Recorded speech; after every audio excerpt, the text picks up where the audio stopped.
तो जो लोग भी शेयर बाजार को फॉलो कर रहे हैं उनके मन में आजकल एक बेचैनी सी होगी।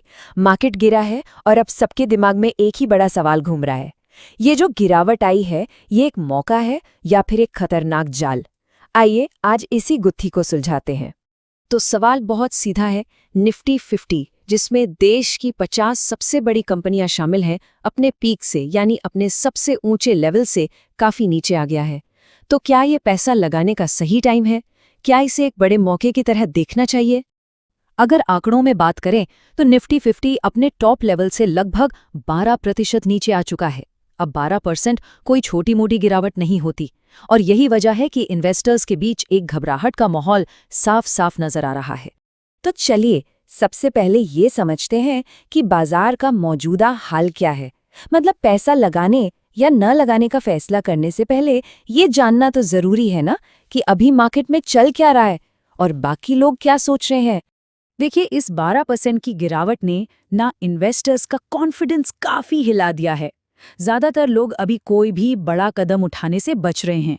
सब वेट एंड वॉच वाली स्ट्रैटेजी अपना रहे हैं। मतलब हर कोई बहुत संभल कर चल रहा है। अच्छा, अब आते हैं दूसरे सवाल पर। आखिर ऐसा हुआ क्या कि बाजार इतना नीचे आ गया?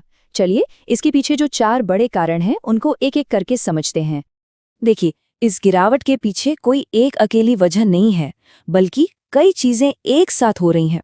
सबसे पहले तो पूरी दुनिया के बाजारों में ही एक अनिश्चितता का माहौल है।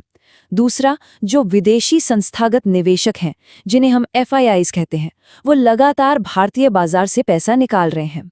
और जब इतना पैसा बाहर जाता है तो बाजार पर दबाव तो बनता ही है। फिर इंटरेस्ट रेट्स यानी ब्याज दरें जो लगातार ऊंची बनी हुई हैं, और आखिर में दुनिया भर में जो जियोपॉलिटिकल टेंशन्स चल रही हैं, उसका असर भी हमारे बाजार पर साफ दिख रहा है। अब आते हैं एक बहुत ही दिलचस्प कॉन्सेप्ट पर, बॉटम फिशिंग। जब ये बाजार इतना गिरता है ना, तो ये आइडिया बड़ा लुभावना लगता है। लेकिन सवाल ये है कि ये है क्या, और क्या इस जाल में कूदना सही है? तो बॉटम फिशिंग का मतलब बहुत सिंपल है। इसका मतलब है कि किसी शेयर या इंडेक्स के सबसे निचले पॉइंट को पकड़ने की कोशिश करना। मतलब इस उम्मीद में पैसा लगाना कि बस इससे नीचे अब मार्केट नहीं जाएगा, और यहां से जब वो वापस ऊपर जाएगा तो बहुत तगड़ा मुनाफा होगा। सुनने में तो कमाल लगता है ना? लेकिन असली $1 मिलियन सवाल तो यही है, क्या वाकई निफ्टी का बॉटम आ चुका है? क्या ये बॉटम फिशिंग के लिए एकदम परफेक्ट सिचुएशन है? चलिए देखते हैं कि एक्सपर्ट्स इस बारे में क्या सोचते हैं। तो चलिए अब उनकी बात करते हैं जिनका काम ही दिन रात मार्केट को एनालाइज करना है। मार्केट के बड़े बड़े जानकार, बड़े बड़े एक्सपर्ट्स इस माहौल में क्या करने की सलाह दे रहे हैं?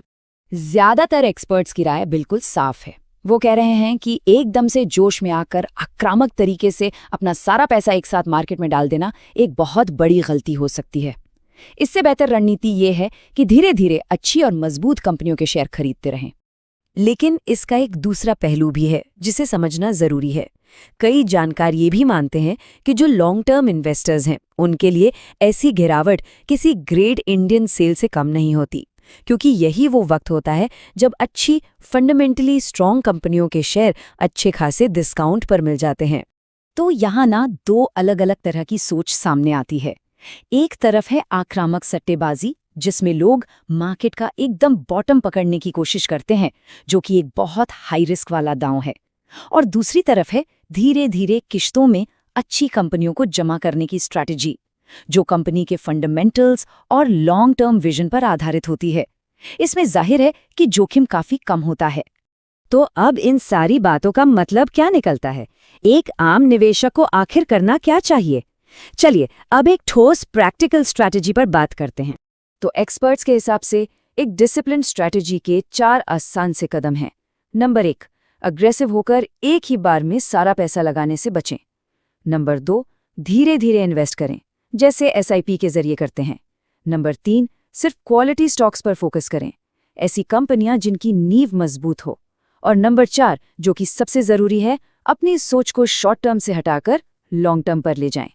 तो आखिर में ये पूरी बहस ना एक सवाल पर आके रुक जाती है। असली पैसा बनाने का मौका किस में है?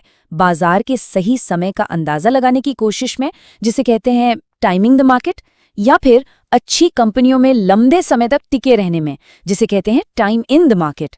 शायद इस सवाल का जवाब हम सबके पास पहले से ही है। एक बात साफ कर दें कि ये कोई इन्वेस्टमेंट एडवाइस नहीं है। कोई भी निवेश करने से पहले प्लीज़ अपनी रिसर्च ज़रूर करें या फिर किसी सर्टिफाइड फाइनेंशियल एडवाइज़र से सलाह लें।